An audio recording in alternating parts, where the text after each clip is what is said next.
best way to probably, for me as an artist, to come out of a failure is to take a bigger risk. And physical violence bores me immensely. You know, sex and violence bore me on screen, because I think line is very thin. They can be very exploitative, very titillating and very sensory, or if you do it well, they can be very enriching. In all my films, there are shots of people looking at themselves in the mirror. Okay. Reflections are there in every movie of mine. There are other actors whom I trusted with fleshing out the character themselves. Okay. So when there are these 50-50 issues, like I'm saying, should we go this way or that way? Suppose Nani says, sir, maybe I should do this, I would go with the instinct of the actor. A lot of people ask me, why don't you make films for international festivals? After Grahanam, people wanted me to take that route. But for me, making films in Telugu became more important because, as Godard said, sometimes you have to fight the audience also. Like you have an 800-seater and you make some really offbeat film and nobody's coming. They say, what do you want me to do? Mohan Krishna Garu, thank you so much for joining us, sir. Thank you. It's a great pleasure to have you on the show. Thank you. First of all, it's been almost 12 years since you have made your debut as a director, and 7th film, Gentleman, which is. So on an average, about one film for every 2 years? Is that what you're looking at? No, actually that's not what I was looking at. That's how it happened, I guess. So I write my own screenplay, so it takes time usually, and I do take some time to plot it, and it starts literally from the scratch for me. I mean, I have to put pen to paper and then start writing it. So it is actually, if you're serious about structuring a screenplay, it's a serious process.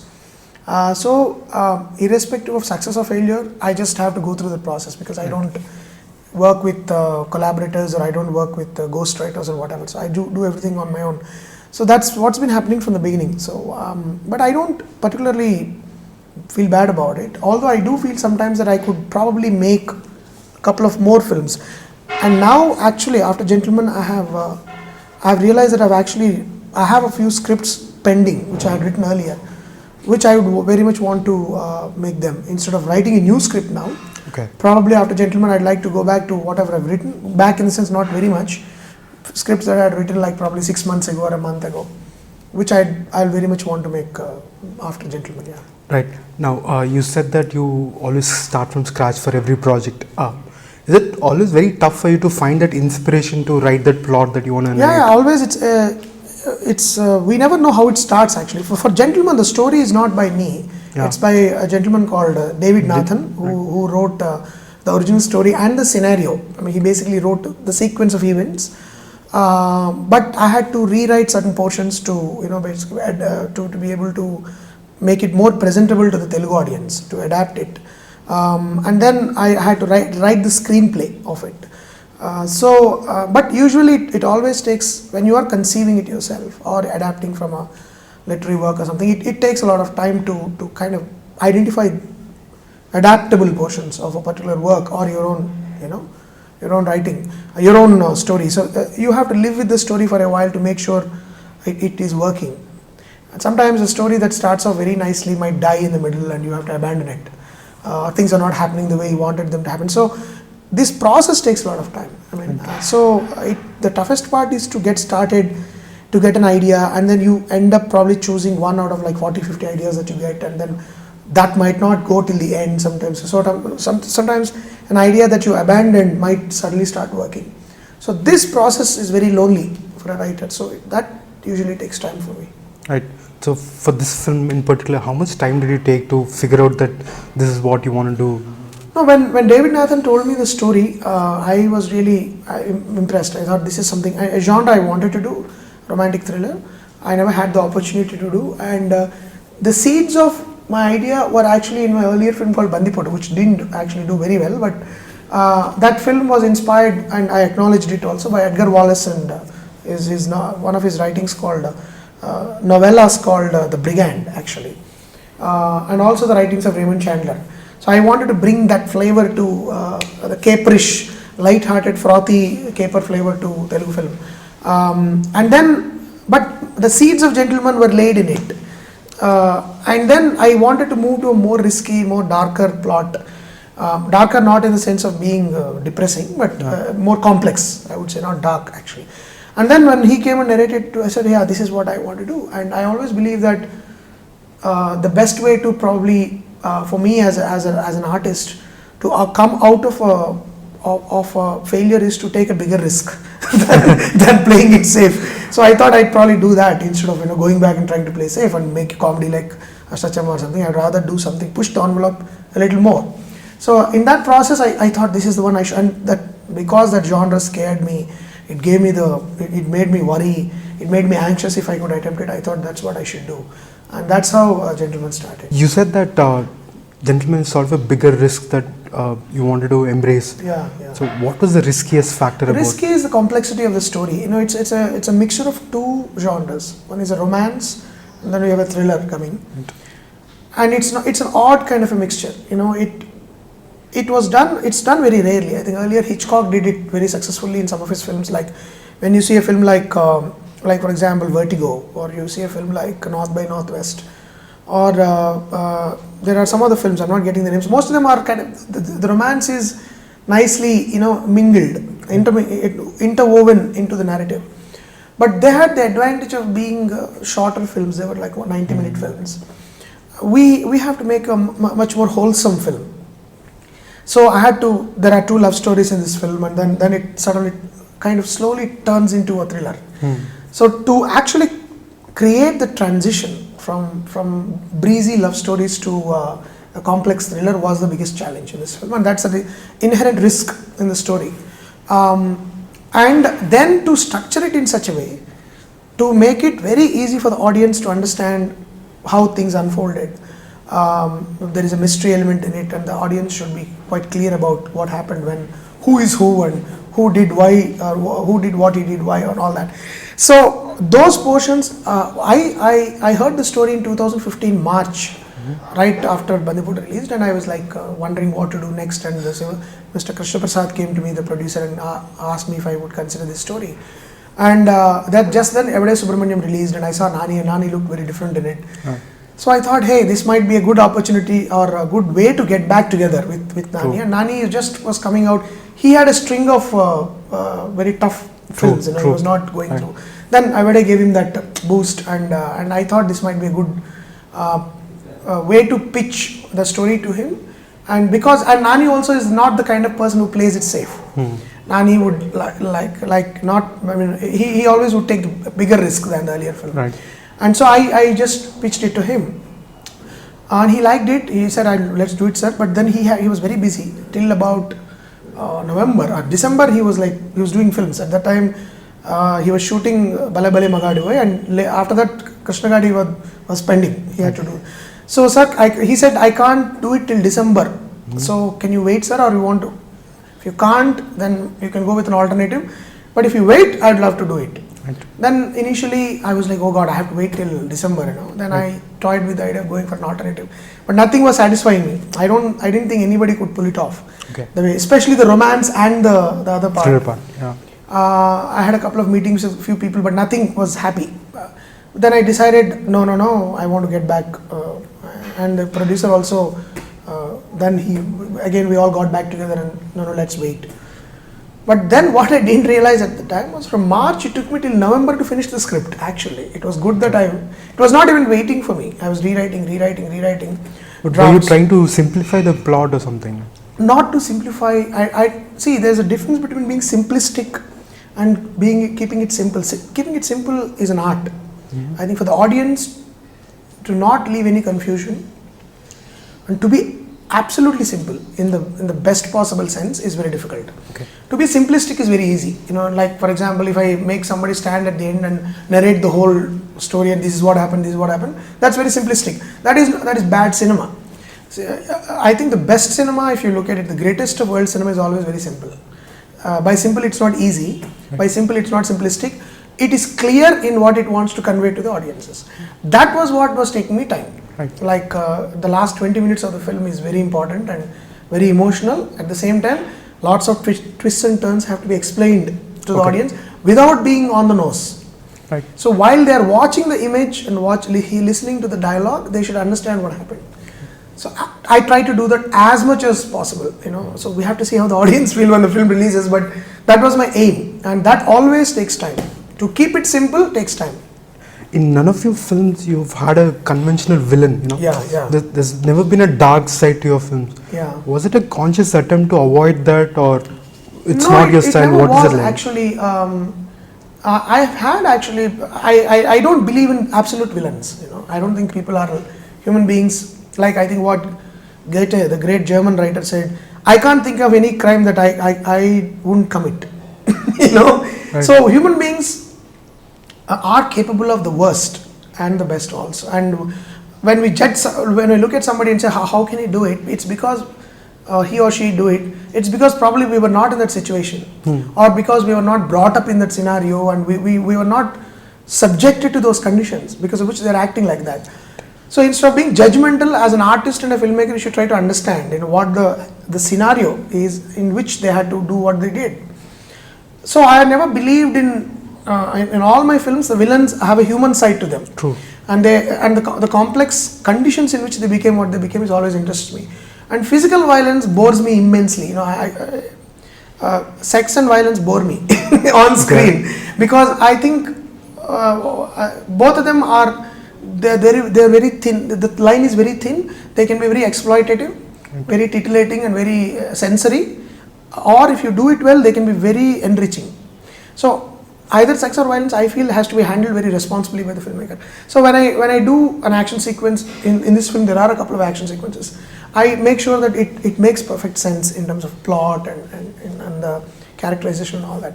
So when I wanted to do a darker shade, for me the human side was more interesting, and that's what attracted me to this story. And I think people will see that.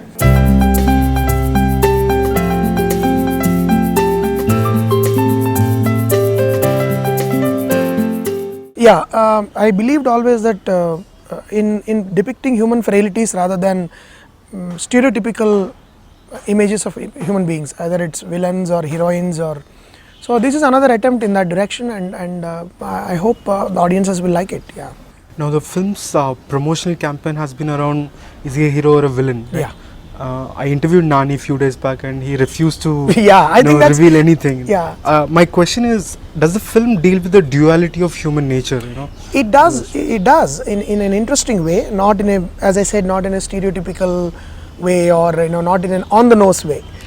It deals with it in an entertaining but a meaningful way. I mean, I don't like making films that try to suck up to the audience, like try to plead with the audience to say please like my film. I always try to challenge them as much as I can in a very nice way. Right. Invite their participation. All my films I've tried to do that, irrespective of the degree of success. In this film there is more scope to do that. I always believe that cinema fundamentally is an interactive medium. It's not a medium of somebody pontificating, on screen. So audience should participate. They should feel they should empathize with the protagonist or any other character in the film.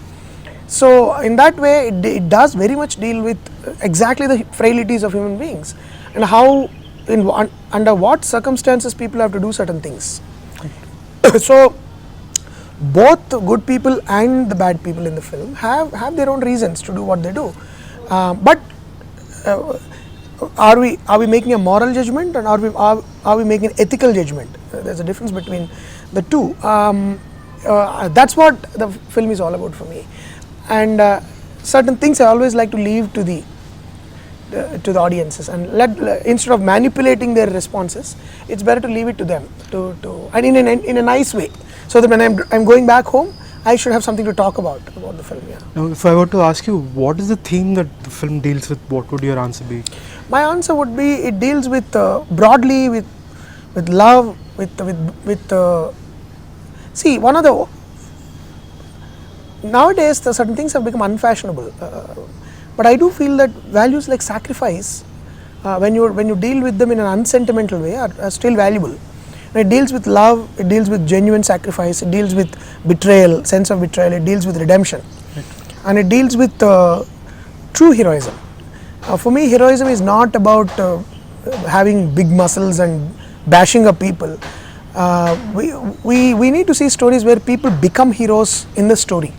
Right. So in the beginning of the film, if the person is already a hero, then I'm not interested in that story. So I want to see a story where a normal human being, under extraordinary circumstances, becomes a hero. And this is one that film. But in the process of becoming that, how that character goes through this journey. Right. All these, not only one character, but all characters go through this journey of giving us this doubt about their intentions. That is what is most interesting about Gentleman for me as a film. Yeah. Now you introduced Nani several years ago in Ashta Chemma, and now you're back again with him. So have you seen a big change in him as an actor, as a person? As an actor, definitely I've seen a huge change, and that's a great thing actually. Right. I would have been shocked if there was no change. And even as a director, I changed over the past 7-8 years. It's been like 8 years. Ashta Chemma released in 2008 and now it's 2016. Exactly. But he begs to differ on that. Nani says you haven't changed. No, I have not changed probably as a person, and nor did Nani. Okay. But Right. as artists, I think as an actor he changed, and as a director I have changed. That's for sure. He hasn't changed at all as a person. The same enthusiasm, the same excitement, and the same childlike passion he had for films at that time continues to this day. But as an actor, in terms of his craft, he has changed, improved, and became a he has his own style of doing things now, which is he approaches it like Nani. At that time, obviously, he was no one, right? Nobody knew him. But now he has a way of looking at things. He talks about, can I do it like this? Can I do it like that? Or I think I should do it this way. I think I should do it that way. So he has a definite approach to his own craft, which is wonderful. Actually, that's what actors have to do, and they have to grow. And as a director, I have to grow. So that as an individual, I don't think has changed at all. But as an actor, there's a huge difference. Is there something in this film where you didn't want Nani to do a certain thing? No, nothing actually. If there was anything, I would say, hey, why don't we do it this way? Right. And there are times when Nani also would come up and say, sir, I think in this character should not do this. What do you think? So there is a healthy discussion. Yeah, itself. and then I sometimes when you write a script, this film, because I made it relatively in a shorter time, because I did my Bandipota released in February and I started shooting in December. Okay. So I usually take about a couple of weeks to rehearse with actors and all that. True. I didn't have that time. Okay. So there are certain areas where things were not fleshed out, so we didn't have enough time to talk. And then Nani, because he's such a sensible actor, and Srinivas Avasrala, and there are other actors whom I trusted with fleshing out the character themselves. Okay. So when there are these 50-50 issues, like I'm saying, should we go this way or that way? Suppose Nani says, sir, maybe I should do this, I would go with the instinct of the actor rather than trying to be egotistical about it, and it paid off for me. But that happens when there is mutual respect and trust, and I don't think I can do it with all actors. Right. Only with Srini I can do it, with Nani I can do, because they know me, I know them very well. So there are times when I would say, hey Nani, it can be just, it needn't be that way. I never condemn actors when they're acting. I try to kind of mold the performance. And even he would come and say, sir, I'm not feeling comfortable with this. I don't think this character would do this. I said, I think about it and say, yeah, maybe you're right. Let's go with it. So always there is this collaborative relationship between me and him throughout the film. Yeah. Now, is cinema a scientific approach for you, or is it more emotional? Like, which one would you prefer? Cinema is one of the rare arts where you have to blend both, actually. Okay. There is nothing like a scientific approach. Scientific approach is too big a word. Analytical thing. Yeah, you have to. Sometimes you have to be. When you're structuring a story, there are things you have to keep in mind. That which will have to be there for it to work as a plot. Now, life obviously is irrational. You don't have these plot points in life. Yeah. But when you're telling a story, you have to organize it in a structure for people to make sense out of it, because it's a microcosmic view of life. And so the kind of answers we don't see or expect in life, we definitely expect in stories. True. That's what separates stories from real life. That's why they say truth is stranger than fiction. So, but fiction has to make sense to people when they're watching it. So, in terms of structuring a story, in terms of writing it, I go through a lot of methodical way. And when I go back and see some of my films where things did not gel, I would say that's where probably certain adjustments were made or certain miscalculations were made, because of which they didn't work, or enough was not pushed for the audience to react. So definitely in structuring a film, in writing a screenplay, there is an approach which I like. I'm not someone who believes I want to go there and improvise, and that's I think an absolute nonsense. You don't like to? I don't like. I improvise, but for me to improvise, there has to be a foundation. Okay. I mean, my argument is always this: Tendulkar knows batting. I mean, he is the master, but still he practices every day. Not because he doesn't know, but that foundation allows you to improvise. Right. It gives you new discoveries. So for me, writing the screenplay and having a master plan is absolutely essential. And from there, about 20-30% of improvisation always happens. Actors bring their ideas, cinematographer brings, music director brings, all these things, but they all have to build it upon this raw material. Right. So I always believe that that is very essential for me, that the master plan has to be in place. But when the actors step in, when technicians step in, they're all creative people. Then they kind of give it life. When an actor starts mouthing a dialogue, the texture of the character will change. And sometimes I say, hey, oh, maybe I can add this line. Or sometimes an actor might say, sir, I don't think I should say this. I can just give a look. Right. And I can just, a small gesture would kind of satisfy the audience. And I say, yeah, probably you're right. So that happens. That is a 20-30% improvisation part for me. But the initial part of preparation has to be, as far as I'm concerned, has to be very methodical. Yeah, otherwise, it doesn't work for me. If you were, you're saying that you try to make sense of every plot that you want to narrate, right? So what are these answers that you found from making Gentleman? The answers, like I said, all the themes, like for example, it's about love. So is the love story making sense? Okay. Is it like, there's one love story that has to be unreal, it has to be cinematic actually. Right. So I shot it it's shot from girl's point of view, the girl's point of view, and she has to, and she narrates it like you're watching a movie. Okay. There is some exaggerated elements in it. And all that. The other love stories are very romantic, real. So are the love stories working? Are the plot points working? Are the character arcs working? Is there a journey for the characters from the beginning till the end, or are they simply flat? And are the emotional journeys of each character? There are about 5 characters which are central to this film. Are all those journeys making sense to the audience? To me, at least, first, for them to make sense to the audience. So those are the things I'm always checking, and it's one of the more satisfying films for me. When I looked at the final cut, I said, yeah. I mean, and it's also the kind, I feel Gentleman is the kind of movie that you carry home and you talk about. Okay. And then it's not like you're thinking about how to get to my parking and get my car out. Instead of that, you're enjoying the after effects of the movie. I mean, at least I did. So I desperately hope that the audience also will. You worked with 2 very beautiful actresses in the film, Niveda and Surbhi. Yeah. So what was it like to work with them? Was there a specific procedure that Definitely, you approached? and there is. And Niveda has already done movies in Tamil and Malayalam, and this is her intro in Telugu. Surbhi has already done Express Raja, Birua, and she's done VIP also in Tamil. And she's pretty well known here, more than Niveda. Right. But they are 2 different people with completely different backgrounds and understanding of the craft of cinema. So my approach to them, I always have different strategies to different actors. For example, with Nani and Srini, I don't have to tell them much because they know me very well and they'll just do what I want. But with Niveda, because she's coming for the first time, but she's incredibly talented. I mean, I'm very proud to introduce her to Telugu, and people will be surprised by the depth of her performance and her intelligence and her instinct and her interpretation of the part.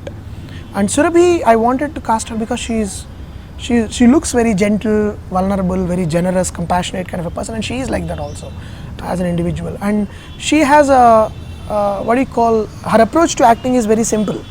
Okay. And with her, it's almost like just giving her one small cue and also try to dip into her personality. And that's why I talk to my actors a lot to see she's an artist, she's a pianist, she plays the piano, she sketches, she sings. So those are the aspects I keep in mind and approach the performance through that. She's an artistic person, Niveda is very clear, very articulate, very strong, to the extent of the kind of girls people think they're headstrong, but she's not. She's very confident. She's very clear about what she wants to do, and she's kind of what do you call, obsessive about it in a nice way. Okay. She's very much worried about what she's wearing and whether it's right or not, stuff like that. So you approach them according to their strengths and direct them in a way that they are very comfortable with. And I make sure that especially women in my films are absolutely comfortable. And my team takes good care of them, and I want them to feel free on the set, and they should enjoy the process. At any point through the filming process or the post-production, was there a moment where you felt that you've cracked the code? Yes, I have. This is one of the rare occasions. Actually, most of the time directors don't feel that, it's the most depressing thing usually for directors is to see the rough cut, like think, oh God, I could have done that, I could have done this. And I was very happy to realize recently that even the greatest of directors have gone through that. I've seen these interviews with Christopher Nolan, and nobody is happy with nobody, the first cut. he doesn't even look at the first cut. He's like so scared. He says, you do an assembly and show it to me. So it's a natural process. It's like you fall in love with a material, and then you make love to that material, and then you're waiting for the child to be born, to put it very crudely. Right. But then there are moments where you feel that, man, this is coming together very nicely. It happened to most of my films except a couple of them, but the success of those movies varied. But there are some movies where you feel it's not falling in place and there's nothing you can do about it. And then you know that it will only have so much of reach. But this film, The Gentleman, because of the top performances by the actors and the very nature of the story and the kind of emotional twists and turns that it offers, made me feel at least 3 or 4 times that I cracked it, and and that gives a high to you. That's the reason, even if I'm watching it like 10 times for various technical reasons, I have to look at with effects, with music. I'm not bored by it. But I'm sure I'll be sufficiently bored by the time the film releases, because you're too attached to it, and you want the audience to see. You want to see how they react. Right. But you're bored only because the material is too familiar to you, because you know every shot and every. But otherwise, till now, I've had a great time. Yeah. Now, as a movie buff, I want to ask you this: it's your 7th film. Have you developed a signature? Is there a quintessential Mohan Krishna Indraganti? You should tell me that. I don't know. Yeah, there are certain motifs that repeat in my films. I think I've observed it. And some of them I do consciously, and some I don't. Recently, I realized that in all my films there are shots of people looking at themselves in the mirror. Okay. Reflections are there in every movie of mine. Right. Like in Grahanam, the introduction of Jayalalitha is in a mirror. In Maya Bazaar, every time there is a reflective moment for a character, they look at themselves in the mirror. In Golconda High School, the hero looks at himself in the mirror when he's going to propose to a girl. Right. And in Antakumunda Tarvata, there are lots of mirror shots. And in Bandipotu, there are actually mirror shots. And this film has lots of reflection shots. So I think there is some obsession with reflection. I think that is a visual motif that keeps repeating. And I think I like movies that have a revelation at the end. Okay. It has to be sort of. Grahanam has a twist at the end. Maya Bazaar has a twist at the end. Golconda High School, Ashta Chemma has a big twist at the end. Right. Golconda High School has a twist at the end. Antakumundu has a twist at the end. Even Bandipotu had, but it didn't work as much as I wanted it to. Right. And then this has a twist. So I think something about emotional revelation, Okay. I think appeals to me. I think probably because I love reading O. Henry, for example, at a young age. His short stories always end with a twist at the end. And so for me, film writing, I think, is about those discoveries, those sudden emotional discoveries that make the experience valuable. Right. That if this is what I feel, but I think some people tell me that, okay, you make these class movies for I don't believe in that, but yeah, sensibilities have to be refined for me. I can't pander. I can't play to the gallery. I'm not looking for whistles and claps and trying to devise scenes to get that. I don't like to exploit women on screen. I don't like to show their bodies for the sake of making money, and I don't like to show violence because it kind of gives you a sensory thrill. Right. I want to do it because only if it makes sense to me. Right. Now, I recently read the column that you wrote for Hindu about Yeah. formula films and all. Now, it got me thinking, because you're working in an industry which is so obsessed about success rate. Exactly. Yeah. So where does that leave a filmmaker like you, where you're saying that you don't want to pander to the galleries, you'll just does it become a struggle for you every time? It's always, but it's fortunate that I'm making films. I mean, I'm not stopped, so they have allowed me to do it, which means there is an audience which wants to see my film. And see, the interesting thing is that I meet all producers and directors. They all have the same anxieties about the industry. They all want to make better films. Right. And I've met writers, I've met directors, I've met big producers and people who have been in this business for years. Individually, when I speak to them, they all have the same concerns. It's not like I'm voicing only mine. But somewhere it became a vicious circle.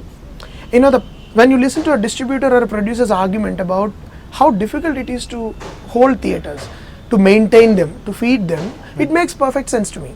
Like you have a 800-seater and you make some really offbeat film and nobody's coming. They say, what do you want me to do? So there is a reason for that. And then you see a small low-budget film which is not finding theatres. So this guy is saying the big films are taking over my space. Somewhere we have to break it and we have to find platforms for a lot of people ask me, why don't you make films for international festivals? After Grahanam, people wanted me to take that route. But for me, making films in Telugu became more important because, as Godard said, sometimes you have to fight the audience also. You have to negotiate with the audience and create a space. You tell them, look, and you have to seduce them into seeing different kind of cinema, which you can do by giving them what they want. Okay, you want songs? I'll give you nice songs, but my way. You want stunts? I'll give you, but my way. But with all this, you can still make a good story. Right. So I'm in this negotiatory phase. I'm not at this point not really worried about going to Cannes or Berlin or Venice. I'm more interested in giving good stuff to Telugu audiences. And I also want to make those kind of movies, which I want to make eventually, which are for an international audience, which will be made in a different idiom altogether. Okay. Which I know I can do, but it's not like oh, I want to be an artist. This is also an art form, and like all languages have, like if I'm speaking Telugu, I can write poetry in it, I can write a ballad in it, I can write a short story in it. Similarly, in cinema, I can make a thriller, I can make a very popular masala film, then I can make a real serious story like Grahanam. Right. That's how I want to see myself. I want to be a filmmaker who can attempt different styles of filmmaking. So that way it is tough, there's no doubt about that, but I think nothing is easy. I think so you're also talking about cultural education, as a way forward. Yeah. Isn't it a two-way process? Like the audience also have to expect a lot more from the filmmakers. No, exactly. I mean, you can never blame the audience, because the audience is not a uniform entity, right? Yeah. The audience is a group of different cultural, social, economic backgrounds which are coming into a theater and looking at the screen on which images are created by you. So it's the job of the filmmaker to harness that collective energy and channelize it into a cultural expression, right? And you have to, and that's the biggest challenge in filmmaking. It's not easy, and that's why greatest filmmakers also fail, because to harness all that energy into a narrative and bring it into a narrative, make them focused, and to appeal to at different levels to them, to appeal to, that's Manal antuntaru. They keep saying it should appeal to rickshaw puller also. But the way rickshaw puller sees a film or has been seeing a film is again determined by the way we have been making films. Right. Rickshaw puller never knew how films were made, but we made and we got them used to watching it a certain way, then you can't shift easily. So what I feel is that what I meant by cultural education was that there has to be an atmosphere of a cultural atmosphere where we train through education, through exposure, people about what the yardsticks of excellence are. Okay. We need to know, when we say this is a great film, we need to know what great is. Right. So when we watch the world cinema, when we watch films made not only in Telugu but in Marathi, where beautiful films are being made, Malayalam, and in relation to that, we can first arrive at what our yardsticks of excellence are, and then we can measure our films in relation to that. And it's a long process. I mean, a lot of corruption has already happened over 20, 30 years, where we have been disconnected from our literature, our history, our understanding of society, our understanding of our politics. When that doesn't happen, when filmmakers are not informed of that, I think we cannot create complex stories. We just end up making stupid, stereotypical characters. The heroines are mostly, the way they are in our films. They are not products of the society. They are products of commercial imagination. The heroines don't reflect the complexity in which our current women are living in the current society. And you can still make a very commercially viable, entertaining film by creating complex characters. Right. So that's what I meant when I said that it is definitely a two-way process, but the responsibility is more on filmmakers because they are the chosen ones. Out of like a few crores of people, probably a handful of them, either by chance or by hard work, get to make films. And the others who could have become are not able to become. So now that you have become that, it's your job to give them what they need rather than what is imagined to be demanded by them. Right. So we have to decide, because we're supposed to be privileged people with all this knowledge and all that, what is the right thing to do when we make films. That's what I intended when I wrote So the article. going forward, what is the right thing to do for you, at least in your case? For me, the way I'm seeing it is that one thing I want to do is to not repeat myself again, not make the same kind of films. And definitely I'll want to make some more literary adaptations, which I have lined up, Okay. which may or may not be for a popular Right. release, but definitely yes, for an ideal audience, for an international audience, which I don't know how I'm going to go about doing it, but I'm just thinking about it. But I also want to I like certain genres, I like the horror genre, I like the ghost story genre, I like romantic dramas. So and I also want to revisit fantasy. Okay. Yeah. So I would like to make as many different types of films as possible, but also within the realm of whatever I told about, like within the realm of making sense and making it a worthwhile experience for the audience. Right. Thank you, sir. Thank you so much. It was a great pleasure talking to you. Same But here. Before leaving, any final words to our iDream viewers about Gentleman? Well, Gentleman is made with a lot of love, a lot of passion, and a lot of enthusiasm by a bunch of really mad and committed artists. Nani, I think it's, as he said in an interview, it's probably the toughest role he played, and his performance is brilliant. I've had the pleasure of introducing a brilliant actress called Nivetha Thomas in this. She's already a well-known actress in Tamil and Malayalam. And Surabhi, who's very well-known, also does a beautiful job in this film. And then there is Srinivas Avasarala, and unlike any other performance before. And then there's Bharani Garu, Rohini Garu. So it's a movie that is a solid entertainer, and it makes perfect sense as a film experience. So for those who want to have a genuine, meaningful cinematic experience with all the elements at the right place, coming at the right time, Gentleman is the best bet. So on June 17th, do watch Gentleman and let me know what you thought of it.